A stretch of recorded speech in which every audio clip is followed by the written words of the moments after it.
Vamos abrir as nossas Bíblias na carta de Paulo aos Filipenses, capítulo de número 1. Aos Filipenses 1.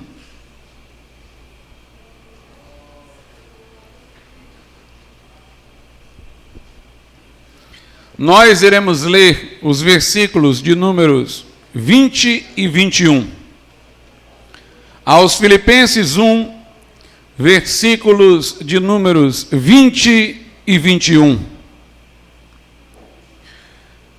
Diz assim a palavra de Deus: segundo a minha intensa expectação e esperança, de que em nada serei confundido, antes com toda a confiança, Cristo será tanto agora como sempre engrandecido no meu corpo, seja pela vida, seja pela morte, porque para mim o viver é Cristo e o morrer é ganho. Podeis assentar. O tema da mensagem desta noite é vida após a morte. Uma perda ou um ganho. Nós tivemos uma pandemia com respeito à qual tivemos notícia de muitas mortes. Mas estas muitas mortes foram mais impactantes para países como a Europa, como os da Europa, que tinham condições de saúde bem avantajadas em relação aos países da América Latina. Aqui já se conhecia morte por tuberculose, por inúmeras outras enfermidades, em dados estatísticos representativos. Mas o fato é que, prolongando a vida, ou tendo brevidade de vida, a morte estará adiante em algum momento. Lá no Éden, quando o homem transgrediu, foi-lhe dada entre as sentenças esta: tu és pó, e ao pó tornarás. Estes dias eu vinha meditando sobre as maldições que sobrevieram ao homem depois da queda, e eu percebi que em meio a elas há uma presença de algo dado pela misericórdia de Deus. Por exemplo, Deus disse ao homem que, em razão da queda, ele com fadiga comeria o seu pão. A maldição aí não era que ele iria trabalhar, antes já fora posto no jardim criado por Deus para lavrar a terra. A maldição é que agora seria esta atividade difícil, laboriosa demais. A terra não seria facilitação para o homem, lhe produziria espinhos, e o seu trabalho viria com fadiga. E é interessante que a Bíblia diz que o homem então vai afadigar-se, e Deus diz que ele é pó e ao pó tornarás. De certa maneira, o progresso da fadiga com a nossa idade é até um modo de o homem ir lentamente se conformando com o fato de que vai morrer. É aí onde eu vejo a misericórdia de Deus. Se não houvesse a fadiga, a morte talvez ainda seria muito mais dolorosa.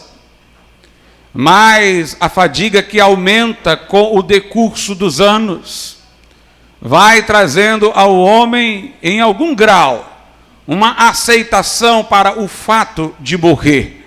Mas ainda resta saber para onde ele irá depois da morte. A quem ele responderá por sua vida depois que a morte inevitável chegar. A morte não é uma coisa que é natural. Nós não fomos criados para morrer. Deus criou o homem para que ele tivesse obedecido e pudesse viver para sempre. Algum irmão pode ajudar, levando a pessoa lá para um lugar mais atrás, conversando, facilitando aqui para a gente poder transmitir a palavra. Então, irmãos, nós temos lá no Éden aquela maldição, mas o homem foi criado para viver para sempre. É porque ele foi criado para viver para sempre que ele não aceita a morte. Se os irmãos perceberem, nós nos afadigamos.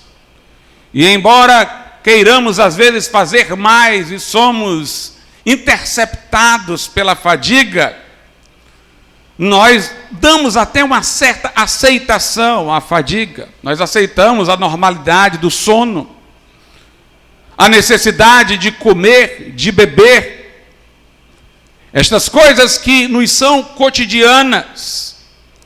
Mas a morte, por mais que nós a presenciamos ao longo da vida em outras pessoas, por diversas vezes, por mais que saibamos de tantos que morreram antes, por mais que saibamos que nós vamos morrer, nós não nos conformamos com ela.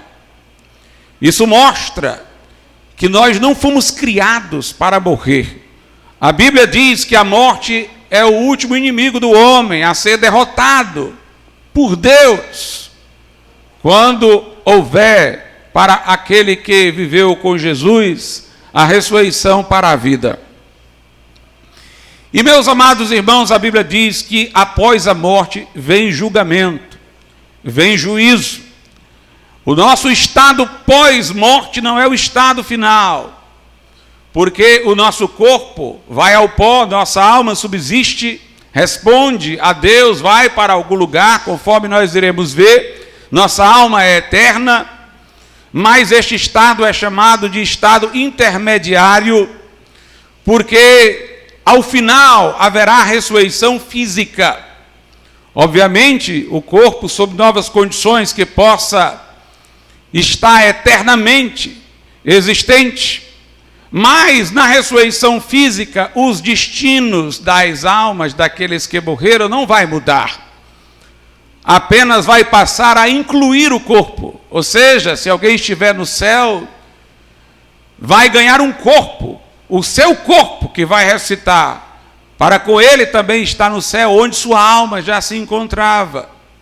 E o ímpio, que já está no inferno, vai receber o seu corpo, agravando, portanto, o seu estado de condenação.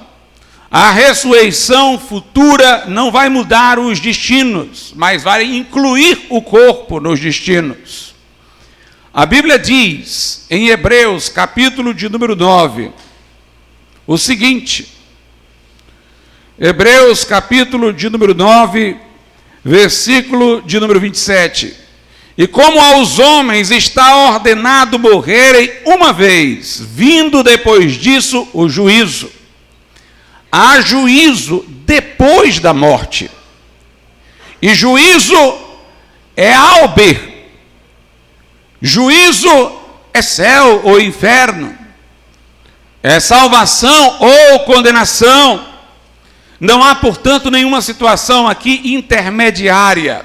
Não há nenhuma possibilidade de salvação pós-morte. Não há um lugar onde alguém, passando um certo tempo lá, possa ter quitado sua dívida com Deus para depois ir ao céu. Não há um lugar onde possa haver algum tipo de progresso, de aperfeiçoamento, de melhoramento, de capacitação para um destino alternativo melhor. Não há um purgatório. Aos homens está ordenado morrer uma vez, e depois disso vem o juízo. Jesus falou apenas em dois caminhos. Ele disse, há um caminho estreito e um caminho largo. Porfiai por entrar pelo caminho estreito, disse ele, poucos são os que entram por ele. É o que conduz à vida. E há um caminho largo que conduz, disse Jesus, à perdição. Uma porta estreita e uma porta larga. Um caminho estreito, um caminho largo. Nenhuma alternativa entre as duas opções, entre as duas coisas. Lembremos-nos, meus irmãos, que quando Jesus estava na cruz, ele foi crucificado entre dois malfeitores. E houve um deles, os dois estavam zombando de Jesus, dizendo: se tu és filho de Deus, salva-te a ti mesmo. Mas houve um deles que se comoveu quando Jesus disse: Pai, perdoa-os, porque eles não sabem o que fazem. O que se comoveu, entendeu, e olhou para o outro, repreendeu e disse: nós estamos aqui porque merecemos. Mas este não cometeu crime algum. Ele naquele momento reconheceu que era pecador, lhe veio o arrependimento. Ao admitir que Jesus não era pecador, entendeu que Jesus estava na cruz por uma outra razão, para morrer por cada um de nós, inclusive por ele. E ali, arrependido, contrito, ele manifestou fé e confiança em Jesus quando ele disse: lembra-te de mim, Senhor, quando estiveres no teu reino. Arrependimento e fé em Jesus. E Jesus olhou para ele e disse: te digo que hoje mesmo tu estarás comigo no paraíso. Não houve tempo para aquele homem descer da cruz e se batizar. Não houve tempo para aquele homem evidenciar na presença de outros homens sua nova vida, que com certeza lhe veio ao coração quando ele confiou sua vida a Jesus. Ele não teve tempo de praticar obras, oportunidade de se batizar, mas Jesus não disse que ele estaria num purgatório. Jesus disse: hoje tu estarás comigo no paraíso. Ou por Jesus há céu, ou sem Jesus há inferno. Mas não há uma terceira alternativa. Jesus disse: eu sou o caminho, a verdade e a vida, e ninguém vem ao Pai senão por mim. Não há segunda chance no pós-morte. Jesus disse: ao Filho do Homem é dada autoridade na terra, observe, na terra, para perdoar pecados. Não há perdão de pecados fora da vida que desfrutamos aqui na terra. Este é o momento, o lugar, onde nós podemos, por meio do arrependimento e da fé em Jesus, receber o perdão de pecados, como aquele malfeitor. Lá no livro de Eclesiastes, numa linguagem figurada, a Bíblia diz o seguinte, no Velho Testamento, livro de Eclesiastes, capítulo de número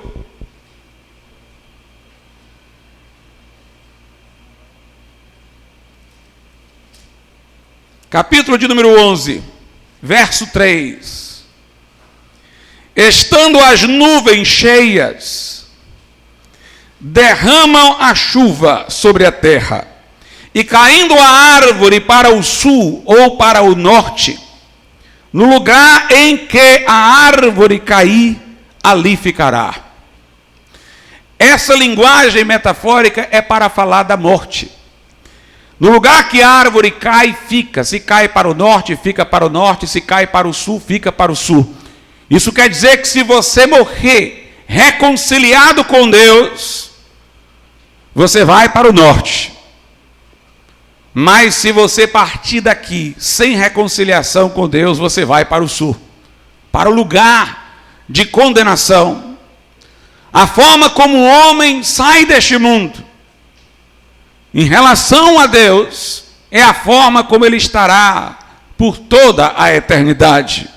Por isso, irmãos, a cada cerimônia fúnebre que comparecemos, a cada sepultamento, nós temos uma oportunidade de refletir sobre as nossas vidas. Em Eclesiastes 7, verso 2, a Bíblia diz: melhor é ir à casa onde há luto, do que ir à casa onde há banquete, porque naquela está o fim de todos os homens, e os vivos o aplicam ao seu coração. É melhor ir para uma casa em que há luto do que a uma casa em que há banquete. Porque é na casa em que há luto que os vivos podem refletir em seus corações sobre seu estado eterno. Os materialistas dizem que nossa alma é o mesmo que o nosso cérebro. e que quando o cérebro para de funcionar, não existe mais alma, acaba-se tudo. Mas para a Bíblia, a relação que há entre a alma e o cérebro é como a relação que há entre minha voz e o microfone. O microfone, ele dá amplidão à minha voz, expressão a ela. Se ele tiver ruim, ele vai modificar a minha voz, vocês vão ouvi-la diferentemente. Se alguém tem problemas físicos, com danos cerebrais, sua alma terá dificuldade de se expressar. Mas ainda assim haverá distinção entre a alma e o cérebro, como há distinção entre a minha voz e o microfone. E nossa alma há de subsistir para responder diante de Deus, como temos visto aqui. Isso é o assunto mais importante, porque, como eu disse, não há possibilidade de salvação no pós-morte. Não há ali progresso em direção à salvação, mas após a morte segue-se o juízo. De acordo com a Bíblia Sagrada, nós viemos a um mundo caído, não aquele como foi criado por Deus. Deus criou tudo bom e perfeito, mas a transgressão de Adão introduziu no mundo a ruína, e nós somos procedentes de Adão. Cada ser gera segundo sua espécie. Um Adão caído gerou seres humanos caídos. Um Adão corrompido pelo pecado gerou descendência corrompida pelo pecado. Chegamos a este mundo debaixo de condenação. Chegamos a esse mundo com uma natureza pecaminosa, que nos destina, quando chegamos à idade da razão, a transgredir os mandamentos de Deus. Nós escolhemos apenas a direção em que vamos fazer isso, mas o mal está no nosso coração. Ninguém, portanto, diga que nasceu com Jesus no coração, que nasceu tendo Deus no coração. Davi disse: eis que eu nasci em iniquidade e em pecado me concebeu a minha mãe. Mesmo aqueles que são filhos de crentes, de cristãos, eles vêm a este mundo sob a herança da queda, necessitando de salvação, que é algo pessoal, que cada um tem que receber de forma pessoal. Portanto, nosso destino primeiro é para a condenação. Por isso que a Bíblia diz que Jesus não veio ao mundo para condená-lo. Isso quer dizer não que ele a todos salva indistintamente, mas quer dizer que ele não precisou vir para condenar o mundo. Ele veio ao mundo já condenado. Ele não veio ao mundo para condenar o mundo, mas ele veio ao mundo, diz João, para que o mundo pudesse ser salvo por ele. Ele veio para trazer a salvação. Ele disse: o médico não veio para os sãos, mas para os doentes. E eu vim chamar pecadores ao arrependimento. Ele disse: o Filho do Homem não veio para ser servido, como se nós tivéssemos alguma coisa boa a oferecê-lo, mas veio para servir, disse ele, e dar a sua vida em resgate por muitos.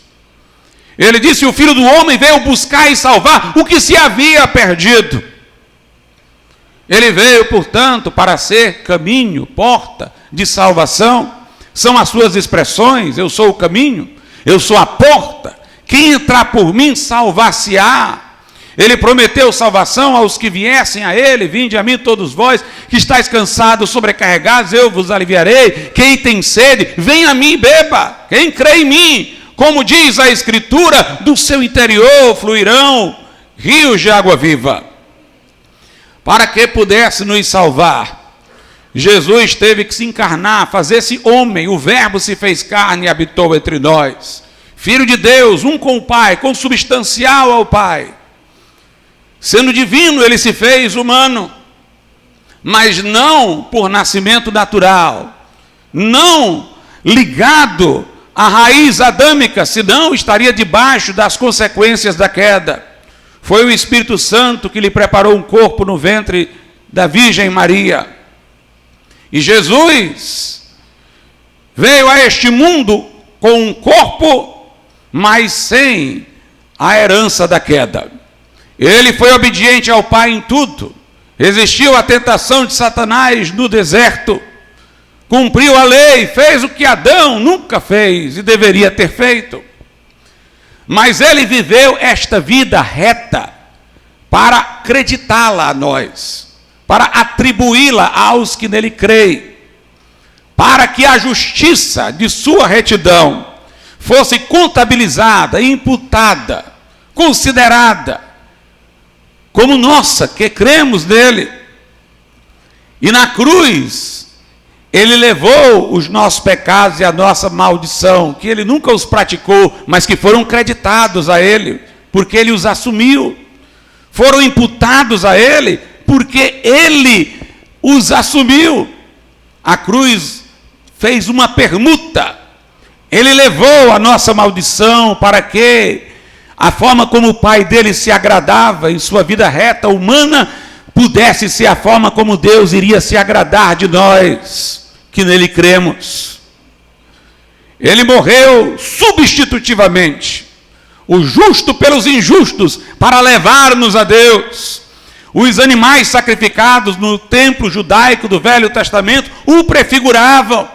João Batista, quando o avistou, disse: eis o Cordeiro de Deus, que tira o pecado do mundo. A ceia que ele instituiu como memorial do seu sacrifício traz um pão partido que representa seu corpo partido, traz um vinho vertido num cálice que representa o seu sangue derramado, como ele disse, derramado por muitos para a remissão de pecados. Naquela cruz, ele levou os nossos pecados em seu corpo ao madeiro e foi traspassado por amor de nós. Quando ele disse: Pai, está consumado, ele mostrou que a dívida que era nossa, impagável por cada um de nós, estava ali sendo paga por ele. João diz que o sangue de Jesus Cristo, Filho de Deus, nos purifica de todo o pecado. Portanto, ali houve um preço capaz de compensar a nossa culpa. Se nossa pena era gravíssima e eterna, bastaria um pecado para nos condenar à eternidade no inferno, porque o nosso juiz é perfeito e absoluto, não aceita meia obediência, quase obediência, é tudo ou nada. Quem descumprir um só de seus mandamentos é considerado infrator da lei e já está sobre julgamento. Adão foi expulso do paraíso por um só pecado. Então nenhum de nós, que somos pecadores e merecemos essa eterna condenação por um só pecado, e temos tantos, poderíamos pagar um preço compensatório para nos absolver do castigo. Mas Jesus, por ser quem ele era, o Filho de Deus, divino, infinito, todo-poderoso, poderia converter seu sacrifício feito homem em algo de valor tão glorioso, que é capaz de compensar a dívida de todos os homens, se cada um dos homens a ele vier para crer. Deus amou o mundo de tal maneira que deu não qualquer um, mas seu Filho unigênito. Deu não só para vir, mas para morrer, para que todo que nele crê não pereça, mas tenha a vida eterna. E quando nós pregamos que ele morreu pelos pecadores e ressuscitou ao terceiro dia. Quando ele ressuscitou ao terceiro dia, ele mostrou que a morte não tem a última palavra sobre o homem. Na linguagem dos homens, a morte é o único problema que não se pode remediar. Na linguagem dos homens, há esperança, exceto para a morte. Mas a morte, que parecia o inimigo invencível, foi tragada na vitória de Cristo. Ao terceiro dia, ele ressuscitou dentre os mortos.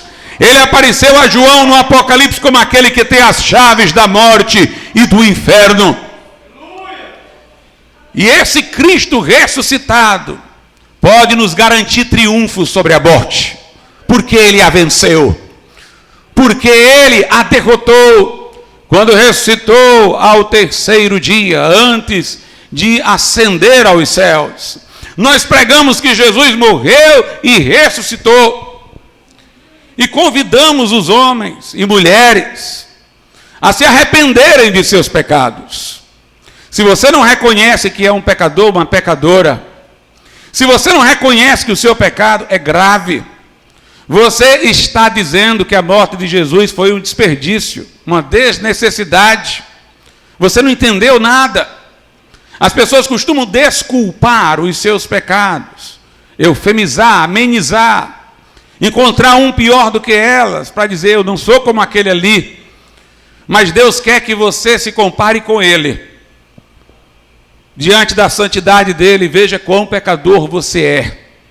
O salmista, no Salmo 51, ele disse que era pecador, mas ele disse, tu és, Senhor, inculpável no julgares, justo no falares.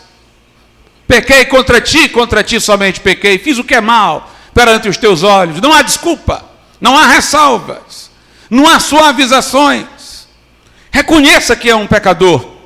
Reconheça que o pecado não é coisa boa, porque ele separou da fonte de todo o bem, que é Deus. Jó disse, eu me abomino no pó e na cinza. Lamente o seu estado corruptível e deseje ser diferente, sabendo que não pode mudar-se a si mesmo, mas Deus pode fazer, Jesus pode fazer. Arrependa-se do seu pecado e confie em Jesus para perdoar os seus pecados e para fazer de você uma nova criatura. De acordo com a Bíblia, irmãos, até esta mudança de vida que nós temos está ligada à morte e ressurreição de Jesus.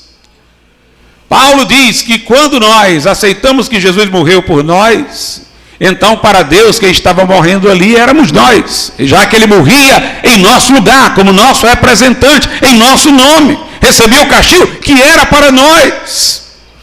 Então não me basta aceitar que ele morreu em meu lugar, eu tenho que acolher todas as implicações disso, eu tenho que me aceitar morto da sua morte.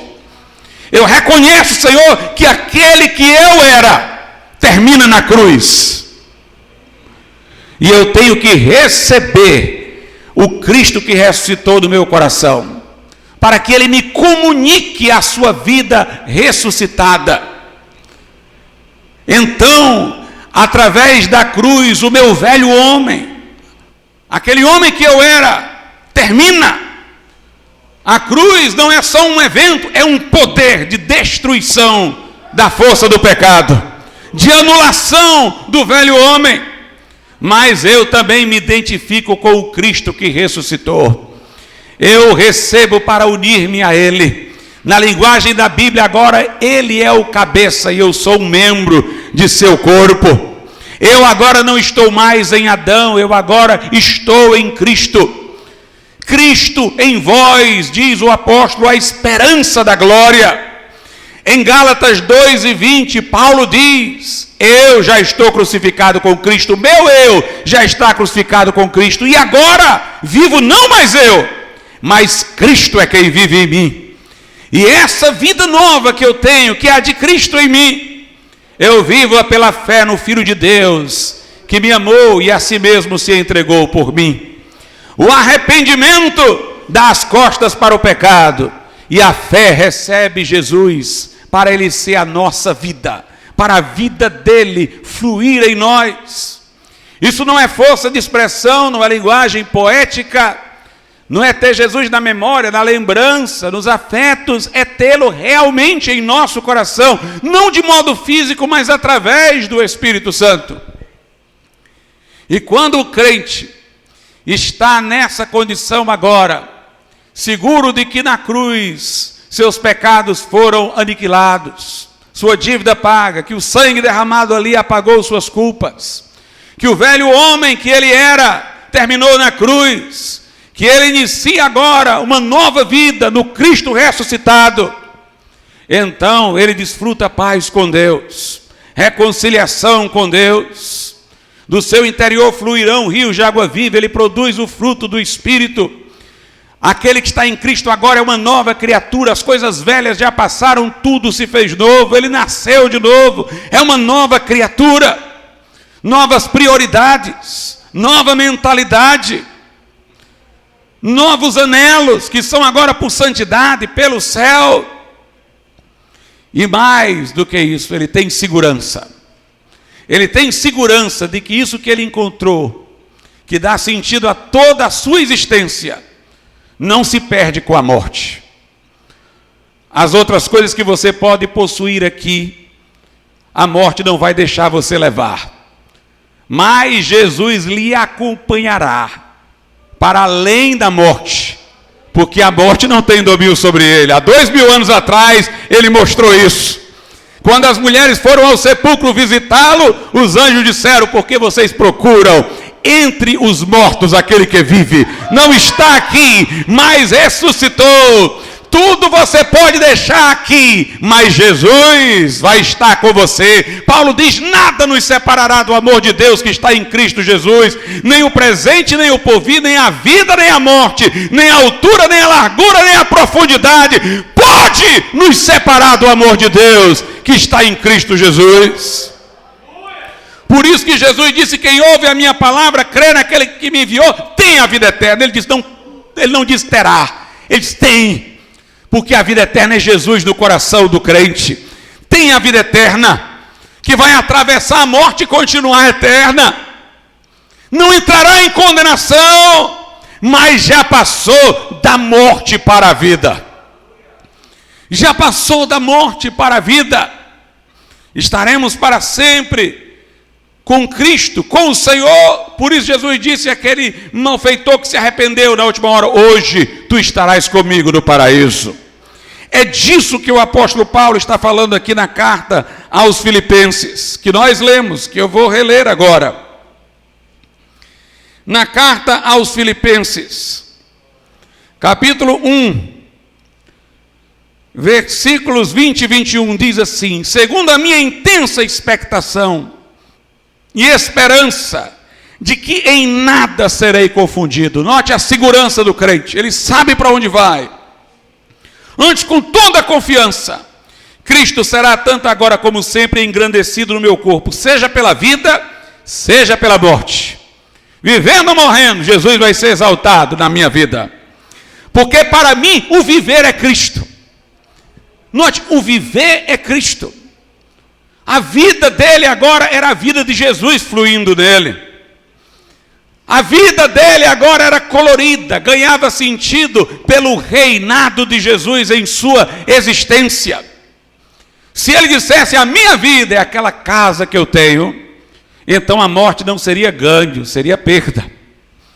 Se ele dissesse: olha, a minha vida é o meu trabalho, então a morte não seria ganho, seria perda. O trabalho dele vai ficar, a casa dele vai ficar.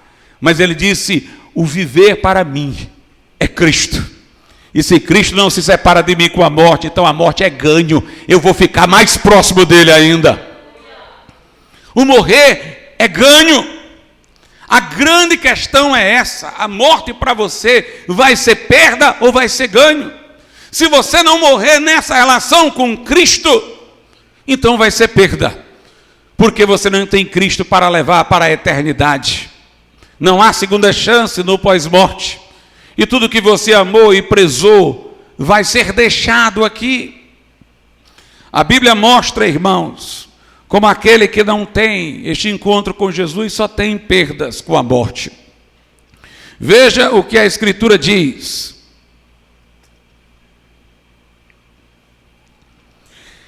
Em Marcos, capítulo de número 8, versículos de números 36 e 37. Pois que aproveitaria ao homem ganhar todo o mundo e perder a sua alma? De que adiantaria ser ganhador de todo o mundo, da loteria esportiva, que nem existe mais? De que adiantaria ganhar o mundo inteiro e perder a alma? O verso 37 diz: ou que daria o homem pelo resgate da sua alma? No Evangelho de Lucas, capítulo de número 12, a partir do verso 16, diz assim: e propôs-lhe uma parábola, dizendo: a herdade de um homem rico tinha produzido com abundância. Lucas 12, 16. Agora o 17. E ele arrazoava consigo mesmo, dizendo: que farei? Não tenho onde recolher os meus frutos. E disse: farei isto: derrubarei os meus celeiros e edificarei outros maiores, e ali recolherei todas as minhas novidades e os meus bens. E direi à minha alma: alma, tens em depósito muitos bens para muitos anos. Descansa, come, bebe, folga, tem dinheiro, vamos aproveitar a vida, carpe em dia. Mas Deus lhe disse: louco, esta noite te pedirão a tua alma, e o que tens preparado? Para quem será? Para quem será a tua alma? A Bíblia fala em Lucas 16, de um rico, esnobe, e de um crente pobre, chamado Lázaro. E a condição deles se inverteu depois da morte. Lucas 16, diz assim a Bíblia Sagrada, no versículo 23, e no inferno ergueu os olhos o rico, estando em tormentos, e viu ao longe Abraão e Lázaro no seu seio. E clamando disse: pai Abraão, tem misericórdia de mim, manda Lázaro que molhe na água a ponta do seu dedo e me refresque a língua, porque estou atormentado nesta chama. Obviamente nós devemos entender a linguagem. O mundo espiritual não nos é conhecido ainda. Conhecemos o mundo físico por meio do qual formamos nossas palavras. Então aqui quando se fala de Lázaro molhar na água a ponta do seu dedo, ele não tinha dedo, era a alma de Lázaro que estava lá no céu. Mas a nossa linguagem sempre é baseada nos sentidos, é a única que conhecemos. Até quando falamos de coisas abstratas, como, por exemplo, quando a gente diz do meu ponto de vista seria alguma coisa relacionada à atividade do olho. Nossa linguagem é toda a partir dos sentidos. Então, o que ele queria era algum alívio. Que ele traga algum alívio a mim. Como nós não teríamos como entender uma linguagem sobre coisas ainda não conhecidas, está naquela forma que conhecemos, indicando um tormento. Então ele diz: manda que Lázaro molhe água à ponta do seu dedo e me refresque a língua, porque estou atormentado nesta chama. Disse, porém, Abraão: filho, lembra-te de que recebeste os teus bens em tua vida, e Lázaro somente males, e agora este é consolado e tu atormentado. E além de tudo isso, está posto um grande abismo entre nós e vós. Note que não há passagem do céu para o inferno. De sorte que os que quisessem passar daqui para vós não poderiam, nem tampouco os de lá passar para cá. E disse ele: rogo-te, pois, ó pai, que o mandes à casa de meu pai, pois tenho 5 irmãos, para que lhes dê testemunho, a fim de que não venham também para este lugar de tormento. O rico no inferno disse: olha, manda Lázaro sair do céu, ir para a terra, dizer aos meus parentes que esse lugar de tormento existe, eu tenho ainda outros irmãos, para que não venham para cá. No céu, irmãos, no inferno ninguém melhora. Esse rico não está melhor, não está mais misericordioso. Ele está preocupado de que sua culpa aumente. Seu sofrimento se agravaria se aqueles a quem ele enganou na terra não pudessem ser esclarecidos e estariam amanhã no lugar de condenação para apontar o dedo a ele. Mas veja a resposta. Disse-lhe Abraão: tem Moisés e os profetas. É uma alusão ao Velho Testamento, à Escritura. Eles têm lá, Moisés e os profetas, eles têm as Escrituras. Ouçam-nos. E disse ele: não, pai Abraão, mas se algum dentre os mortos fosse ter com eles, arrepender-se-iam. Porém ele lhes disse: se não ouvem a Moisés e aos profetas, tampouco serão persuadidos, ainda que algum dos mortos ressuscite. Meus irmãos, se esta palavra não convencer, não tem nada que possa mais lhe convencer. Se eles não ouvirem a lei e os profetas, se não ouvirem esta escritura, nem que ressuscite o morto, eles vão acreditar, porque a fé salvadora vem pelo ouvir, diz Paulo aos Romanos, e o ouvir a palavra de Deus. Em Eclesiastes nós temos Salomão, o sábio, que por um tempo afastou-se de Deus, falando do fracasso de uma vida limitada a este mundo, ou como ele fala, uma vida debaixo do sol, onde tudo que a pessoa almeja só está aqui debaixo do sol, ele não tem luz da eternidade. E Salomão diz: olha, eu gozei de prazeres, de banquetes, eu acumulei casas, fiz jardins, viajei, comi, bebi, eu busquei sabedoria, li livros, mas descobri que no final tudo isso é vaidade. Ele diz até uma coisa interessante, ele diz: você acumula bens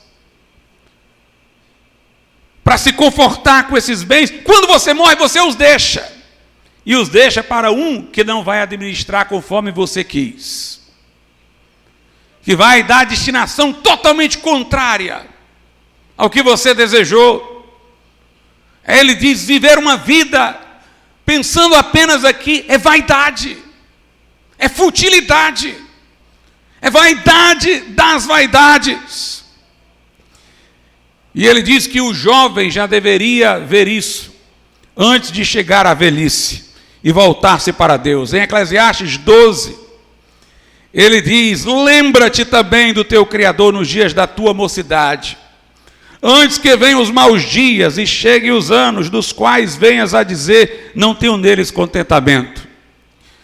Salomão está querendo dizer, irmãos, que se nós nos voltarmos para Deus na mocidade, quando chegar a velhice, nós vamos ter memórias boas com Deus, para nos confortar.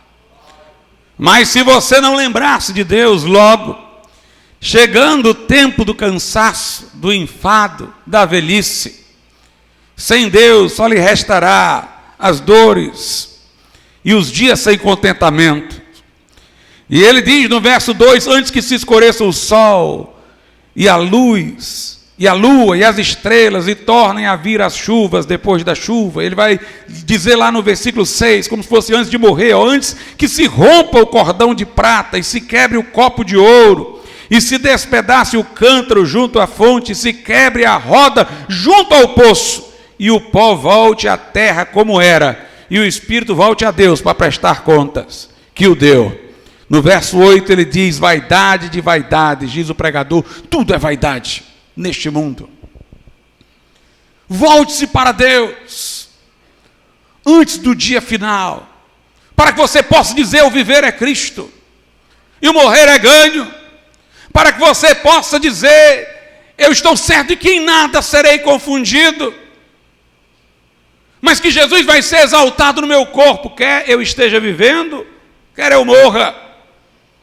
Mas a maior coisa a se salientar é esta que vou agora mencionar. Morrer sem Deus fará com que a pessoa perca não só os bens que aqui vão ficar, não só os prazeres efêmeros que aqui vão ficar, mas fará com que ela perca toda a esperança. Não há esperança no inferno. Meus amados irmãos, eu já vi pessoas ímpias dizendo assim: eu não quero saber de céu não, porque eu gosto é dos prazeres dessa vida, e o céu é muito monótono.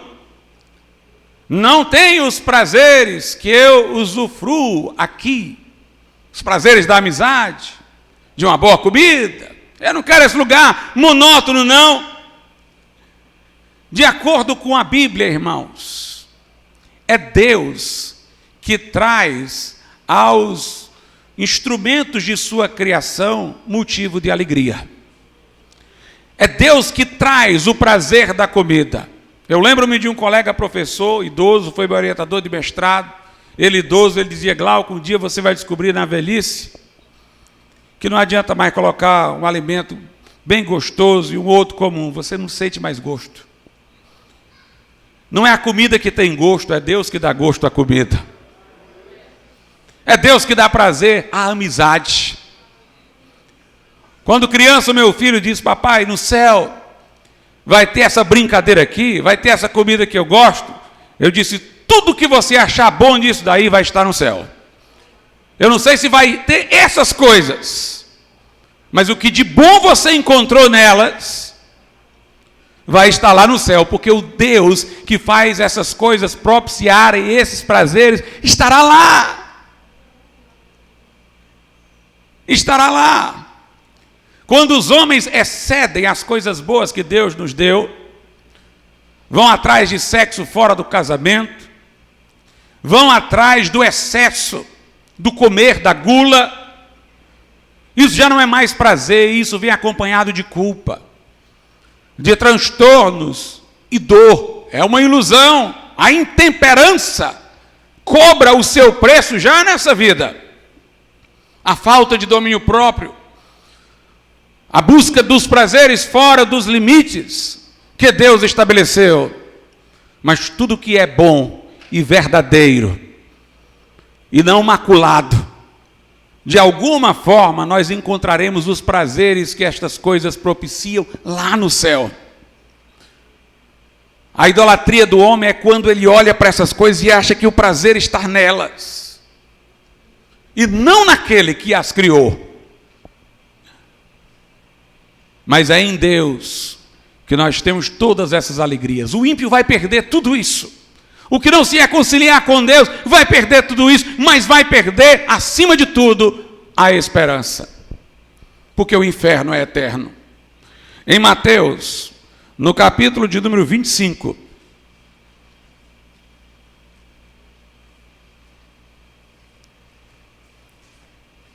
a Bíblia Sagrada diz-nos o seguinte. Mateus 25, 41. Então dirá também aos que estiverem à sua esquerda: apartai-vos de mim, malditos, para o fogo eterno, preparado para o diabo e seus anjos.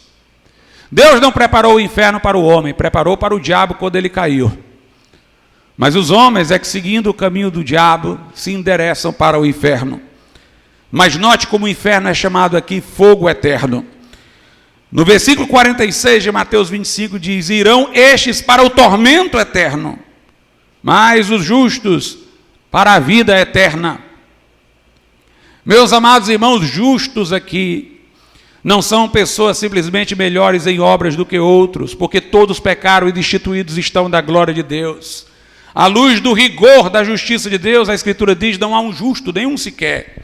Mas os que se arrependeram e creram em Jesus, eles têm a justiça de Cristo contabilizada a seu favor. São justos por causa da vida reta que Jesus viveu por eles, assim como são perdoados pela morte de Jesus por eles.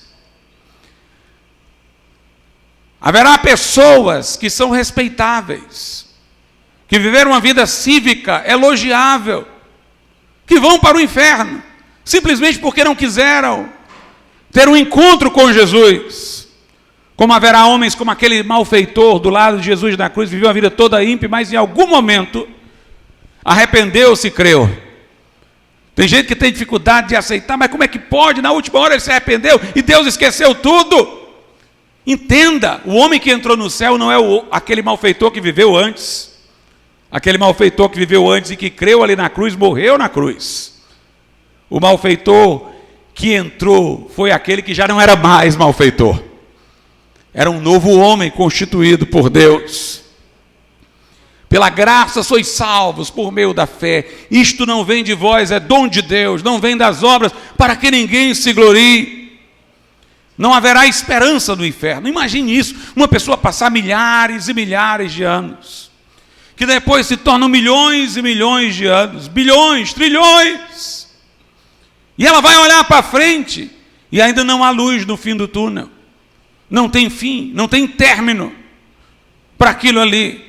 Não haverá esperança no inferno. É o fim de toda a esperança. Mas o que você ganha com Jesus no coração? Primeiro, nós vamos estar com Jesus. Como Jesus disse, hoje tu estarás comigo no paraíso. Como o apóstolo Paulo disse, eu desejo partir e estar com Cristo, isso é muito melhor. Aleluia! Estar com Jesus, nós estaremos com Jesus. A morte não pode nos tirar Jesus do coração. Ele irá conosco, Ele atravessará a morte conosco, Ele estará do outro lado para nos receber. C.S. Lewis uma vez disse que quando a Bíblia fala do céu, descrevendo em linguagem muitas vezes simbólica, ela fala de coisas assim, ruas de ouro, mar de cristal, coisas belíssimas. Aí C.S. Lewis diz assim, na verdade o que faz o céu é Jesus estar lá. Mas que para ninguém imaginar que estar com Jesus é uma coisa tão simplória como estar com qualquer amigo, a Bíblia tem que dizer que estar com Jesus é estar com Jesus em ruas de ouro, e mar de cristal, e rio da vida, isso saindo daquilo. A ênfase é para mostrar como é maravilhoso estar com Jesus. Nós, com a morte, nos livraremos do pecado, irmãos. Porque quando nós entregamos nosso coração a Jesus, nosso espírito, nossa alma foram redimidos. Mas nosso corpo ainda é esse corpo perecível. É um corpo que vem de Adão e Eva, por gerações sucessivas, até nós. Enquanto estamos nesse corpo, nós estamos sujeitos à tentação. Nós somos ainda trôpegos, porque embora redimidos interiormente, nós estamos ainda com a carcaça resultante da queda, destinada àquilo que a queda estabeleceu, a morte. O crente geme neste tabernáculo. A Bíblia diz lá em Romanos, no capítulo de número 8, o seguinte. Romanos 8, 23, e não só a criação, não só ela, mas nós mesmos que temos as primícias do Espírito Santo, também gememos em nós mesmos, esperando a adoção, a saber, a redenção do nosso corpo. Enquanto estamos nesse corpo, ainda estamos num corpo que está sob a maldição da queda. Enquanto não houver a ressurreição, nós gememos aqui, porque é pela fragilidade da nossa união ainda com esse corpo que nós somos tentáveis, ainda caímos. Mas quando nós nos desembaraçarmos deste corpo, nós estaremos no céu como espíritos perfeitos. Paulo disse, quem me livrará do corpo dessa morte? O destino final é reabilitar este corpo pela ressurreição. Mas já é um ganho quando nós nos desprendemos dele nesse estado falido para estarmos com Deus. Portanto, não estaremos mais sujeitos ao pecado. Como alguém que diz, para mim o viver é Cristo, pecar é terrível. Quando um crente peca, ele se entristece, ele lamenta, ele se arrepende, chora, ele quer a vida santa. Lá no céu, livres da união com o corpo caído, nós não teremos mais a turbulência do pecado. Nós estaremos com Cristo e nós estaremos com os irmãos. Tem gente que diz assim, eu quero ir para o inferno, brincando, porque lá é onde estarão os meus amigos. Eu quero ir para o inferno porque lá estarão os meus amigos. Ninguém no inferno é amigo. Cada um no inferno odeia o outro, porque o outro não diz para ele nada, porque o outro foi cúmplice do caminho que o impediu de ir para o céu. O céu é que é o lugar de amigos, irmãos. No inferno todo mundo é inimigo. No céu é que tem bodas do Cordeiro. No céu é que tem louvor a Cristo, união. A verdadeira amizade eterna está no céu. A Bíblia diz lá em Hebreus, capítulo de número 12, a partir do verso 22, mas chegaste ao monte Sião, é alusão ao céu, à cidade do Deus vivo, a Jerusalém celestial, aos muitos milhares de anjos, a universal assembleia e igreja dos primogênitos que estão inscritos no céu, e a Deus, o juiz de todos, aos espíritos dos justos aperfeiçoados, e a Jesus, o mediador de uma nova aliança, e ao sangue da aspersão, que fala melhor do que o de Abel. No céu, nós nos encontraremos com os crentes que já partiram da igreja, com os espíritos dos justos aperfeiçoados do Velho Testamento. No céu, irmãos, todos se conhecerão. Quando Moisés e Elias apareceram no Monte da Transfiguração, e Jesus foi lá falar com eles, Pedro, João, Tiago, nunca tinham visto Moisés e Elias, que eram personagens do Velho Testamento, mas a Bíblia diz que reconheceram. Chegaram para Jesus, vamos fazer 3 cabanas aqui, uma para ti, uma para Moisés, uma para Elias. Como é que eles souberam quem era Moisés e Elias? Era uma indicação, irmãos, que no céu nós vamos ver o apóstolo Paulo e não vamos ter que perguntar a ele se ele é o apóstolo Paulo, não. Nós o conheceremos. Ali o tempo vai ser quebrado, nós todos nos reconheceremos no céu. O céu é o lugar da amizade. Lá na carta aos Coríntios, segunda carta aos Coríntios,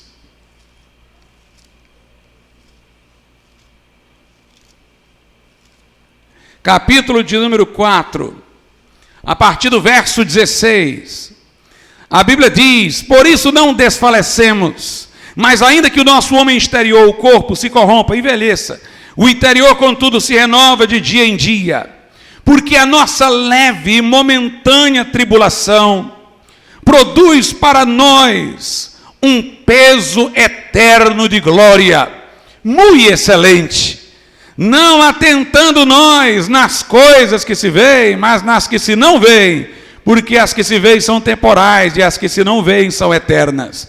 Note, é dito no verso 17, que nossa tribulação presente, que sofremos porque somos crentes, perseguidos por um mundo que não nos acolhe, se converterá em eterno peso de glória no céu. A palavra que na Bíblia se traduz por glória indica peso. Peso. C.S. Lewis comentou sobre isso aqui no seu livro O Grande Divórcio da seguinte maneira: ele representou as pessoas que estavam no inferno como se essas pessoas fossem quase invisíveis, à semelhança de uma bolha de sabão. Ele diz: uma bolha de sabão é algo que você pode olhar e ver, e se você quiser você não vê a bolha de sabão, você vê o que está do outro lado. Ela é tão pouca constituída que ela dá transparência, ela pode ser ignorada. Então ele disse: no inferno os homens estarão numa condição de falência. E ele, na sua ilustração, linguagem poética, diz que esses que pareciam bolha, quando pisavam na grama, sentiam dor no pé, como se tivesse uma hipersensibilidade. Quando ele vai falar daqueles que vão habitar no céu, ele diz que quando eles vinham pisando, ficava um peso, a marca do pé na grama, e quando eles vinham pisando, parecia uma marcha de soldados, porque eles tinham peso. Porque uma é a condição humana mais falida do que está agora, a outra é a condição humana plenificada ao máximo lá no céu. Jesus disse: ai dos ricos, porque já tem a sua consolação. Mas isso vale para qualquer coisa. Se sua consolação é o que você encontrou nesse mundo, o que você almeja é o que você tem aqui, ai de você, já encontrou o que queria. Mas se você quer Jesus, então Jesus lhe acompanha. Essas outras coisas ficam aqui, mas Jesus lhe acompanha. Como disse C.S. Lewis, tem 2 grupos de pessoas no mundo. Uma a quem Deus vai dizer: seja feita a vontade de vocês. O que vocês queriam não eram coisas daqui, vocês não queriam nada com Deus, então tem um lugar onde Deus não está. E o outro grupo é daqueles que disseram para Deus: seja feita a tua vontade. A vontade de Deus para nós é boa, perfeita, agradável. É de nos levar para o céu.